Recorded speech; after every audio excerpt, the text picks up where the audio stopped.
और चलिए खबरों में आगे बढ़ते हैं। मैं आपके साथ अनुराग सिंह। ममता बनर्जी की टीएमसी में बगावत के बाद खलबली मची हुई है। टीएमसी के बागी सांसदों ने आज दिल्ली में केंद्रीय मंत्री भूपेंद्र यादव के आवास पर मुलाकात की। इसके बाद टीएमसी के बागी सांसद लोकसभा स्पीकर ओम बिरला से मिलने पहुंचे। दूसरी तरफ अभिषेक बनर्जी ने स्पीकर को चिट्ठी लिखी और बागी सांसदों के अलग गुट बनाने की किसी भी मांग को खारिज करने की अपील की। इन सबके बीच विधायकों के फर्जी हस्ताक्षर मामले में सीआईडी आज अभिषेक बनर्जी से पूछताछ कर रही है। बंगाल में बगावती तेवर के बीच महाराष्ट्र में भी ऑपरेशन का शोर हो रहा है। आपको दिखाते हैं आज की सबसे बड़ी पॉलिटिकल स्पेशल स्टोरी।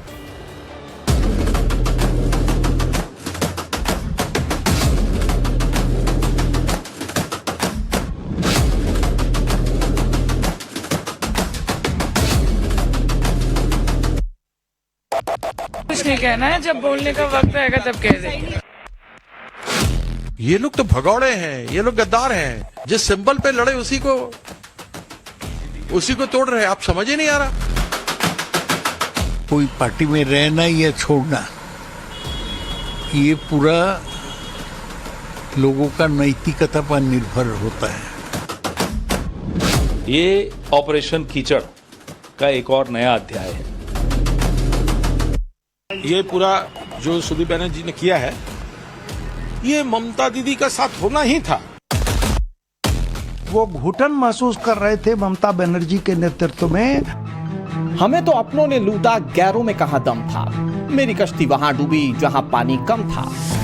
ये डायलॉग भले ही फिल्मी, लेकिन ममता बनर्जी के लिए मौजूदा हालात कुछ ऐसे ही दिखाई दे रहे हैं। 15 साल तक पश्चिम बंगाल में राज करने वाली ममता बनर्जी के हाथों से सत्ता निकलते ही वो चक्रव्यूह में गिर गई। ममता बनर्जी को आए दिन झटके पर झटके लग रहे हैं। एक तरफ ममता बनर्जी के भतीजे अभिषेक बनर्जी पर विधायकों के फर्जी हस्ताक्षर मामले में सीआईडी ने शिकंजा कस दिया है। आज भी अभिषेक बनर्जी से सीआईडी ने पूछताछ की। दूसरी तरफ भड़काऊ भाषण देने के मामले में ममता बनर्जी पर नई एफआईआर दर्ज की गई है। वहीं बागी सांसदों ने दिल्ली कूच किया, बड़ी बैठक की और कल अब लोकसभा स्पीकर से मिलकर ये सांसद ओरिजिनल टीएमसी और पार्टी सिंबल की मांग कर सकते हैं। पार्टी टूटी तो क्या अब ममता बनर्जी के हाथ से सिंबल भी जाएगा? जिन सांसदों और विधायकों के बूते ममता बनर्जी कोलकाता से दिल्ली तक विरोधियों को आंखें दिखाती थी, आज वो एक एक कर बागी होते जा रहे हैं। बंगाल चुनाव नतीजों के बाद टूटी टीएमसी के सांसदों ने आज दिल्ली में बैठक की। यह बैठक केंद्रीय मंत्री और बीजेपी के पश्चिम बंगाल प्रभारी भूपेंद्र यादव के घर पर हुई। डिनर का आयोजन भी किया गया। जानकारी के मुताबिक इन सांसदों ने आज की बैठक में आगे की रणनीति पर चर्चा की। भूपेंद्र यादव के घर पे आज टीएमसी के बागी सांसदों की मीटिंग चल रही थी और अब देखिए आपको मीटिंग जो है वो खत्म हुई है और तमाम जो सांसद हैं वो यहाँ से निकल रहे हैं। मैडम कुछ बोलेंगी? मैडम ये देखिए यहाँ पर तमाम जो सांसद हैं वो आपको यहाँ से निकलते हुए नजर आएंगे और एक बार हम कोशिश करेंगे। मैम कुछ बोलेंगी? मैडम ये देखिए तमाम सांसद जो हैं वो क्या बोलेंगे? मैडम क्या हुआ? मैडम मीटिंग में क्या हुआ? मैडम स्पीकर के पास देखिए बोल रही है, स्पीकर साहब के पास जा रहे हैं। This is not the way. मैं बोल दूंगी जो कहना है मुझे। क्या कुछ कहना चाहते हैं? अभी कुछ नहीं कहना है, जब बोलने का वक्त आएगा तब कह देंगे। बंगाल के मुख्यमंत्री शुभेंदु अधिकारी का दिल्ली में टीएमसी के बागी सांसदों के साथ बैठक और डिनर का कार्यक्रम था, लेकिन आखिरी समय में शुभेंदु के दिल्ली आने का कार्यक्रम रद्द हो गया। टीएमसी के बागी सांसद लोकसभा स्पीकर ओम बिरला से असली टीएमसी समूह के रूप में मान्यता देने की मांग कर सकते हैं। हालांकि बागी सांसदों के स्पीकर से मुलाकात से पहले ही अभिषेक बनर्जी ने लोकसभा स्पीकर को चिट्ठी लिखी है और बागी सांसदों के अलग गुट बनाने की मांग को खारिज करने की अपील की है। उन्होंने स्पीकर से आग्रह किया है कि संसद में टीएमसी का प्रतिनिधित्व केवल पार्टी की ओर से अधिकृत नेता और व्हीप के माध्यम से ही किया जाए। सांसद कीर्ति आजाद और सागरिका घोष ने स्पीकर ओम बिरला के आवास पर पहुंचकर उन्हें ज्ञापन भी सौंपा।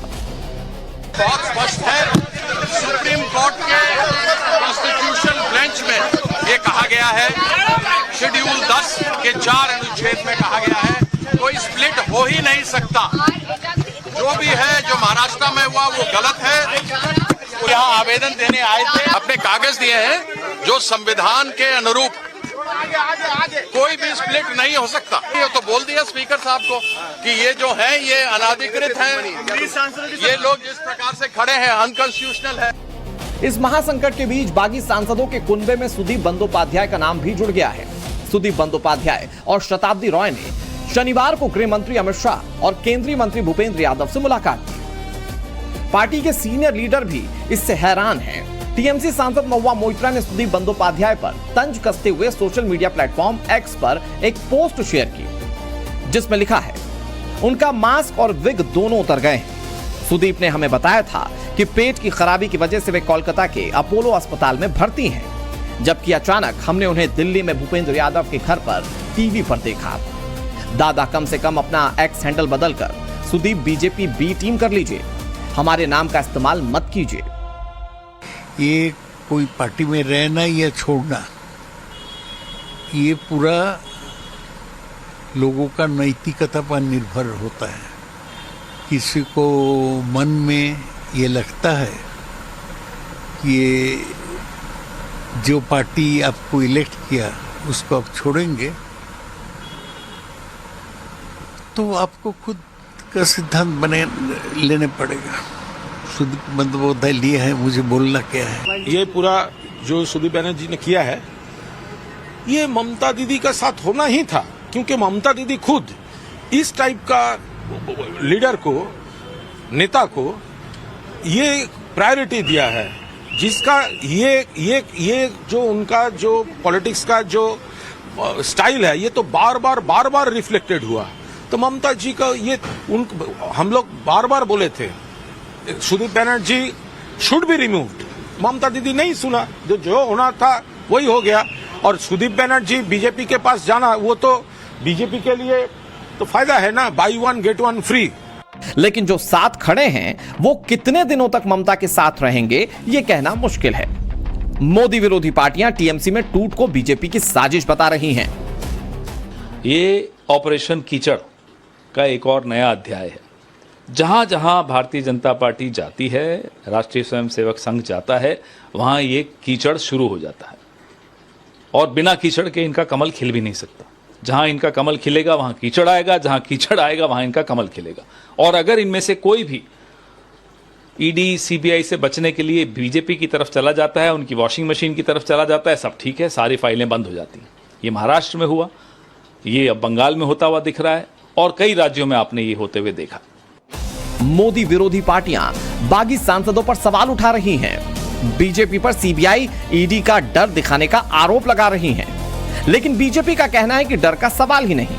टीएमसी के बागी सांसद ममता के नेतृत्व में घुटन महसूस कर रहे हैं। ये साबित करता है कि वो दबाव में थे, वो घुटन महसूस कर रहे थे ममता बनर्जी के नेतृत्व में, और अब वो लोग अपने आप को आजाद महसूस करके अपना निर्णय स्वयं ले रहे हैं। इसमें कहीं किसी ढंग के दबाव का कोई सवाल ही नहीं है, कोई प्रश्न ही नहीं है।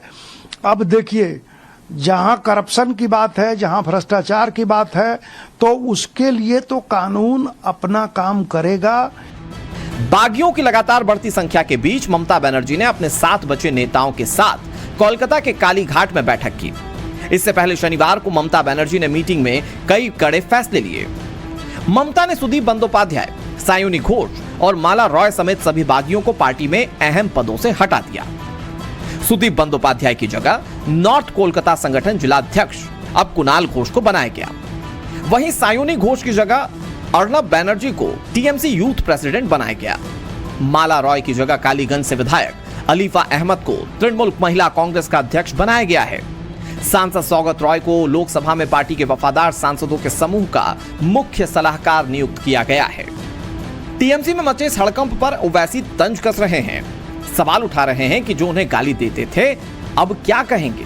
तो हुमायूं कबीर बागी सांसदों के रवैये को जनता के साथ धोखा बता रहे हैं। लोग थकते नहीं मुझे गाली देने से, अब बोलो क्या हो रहा है। ये हर बार मेरी पार्टी को, मुझे मेरे पार्टी के लोग गालियां देते, मिले हुए है, मिले हुए है, मिले हुए है। कल तक जो बोल रहे थे कि एक आंख में काबा, एक आंख में मदीना,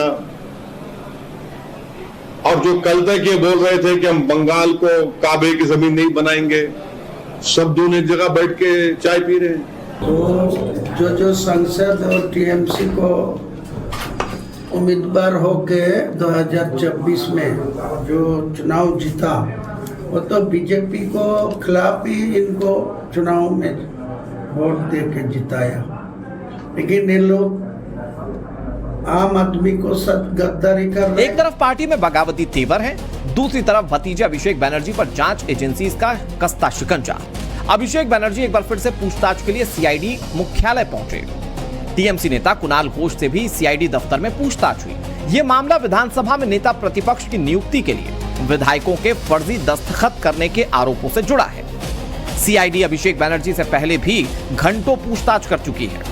सूत्रों के मुताबिक अभिषेक बनर्जी और कुणाल घोष को आमने सामने बैठाकर पूछताछ की गई। ममता बनर्जी की परेशानी यहीं खत्म नहीं हो रही है। धार्मिक भावनाओं को भड़काने के आरोप में ममता बनर्जी के खिलाफ कोलकाता के हेयर स्ट्रीट थाने में एफआईआर दर्ज की गई।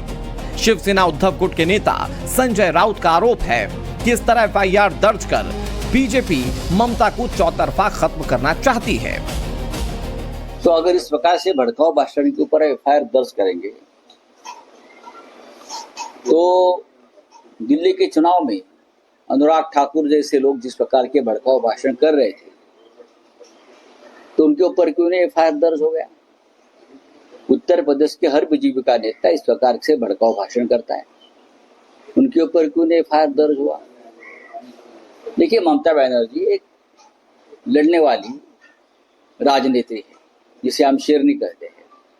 उनको चारों तरफ से घेर कर आप खत्म करना चाहते हो। ममता बनर्जी की पार्टी में विधायक और सांसद खुलकर बागी हो रहे हैं। जैसा तूफान पश्चिम बंगाल में आया, क्या अब महाराष्ट्र में भी बड़ा खेला होने वाला है? ये सवाल इसलिए उठ रहे हैं क्योंकि ऐसी खबर थी कि उद्धव गुट के 7 सांसद एकनाथ शिंदे के नेतृत्व वाली शिवसेना के संपर्क में है। कहा जा रहा है कि इसी डर की वजह से उद्धव ठाकरे ने आज मातोश्री में अपने सांसदों की एक बैठक बुलाई। हालांकि संजय राउत ने दावा किया कि उनके सभी 9 सांसद मीटिंग से जुड़े, जिसमें 4 सांसद फिजिकली पहुंचे जबकि 5 ऑनलाइन।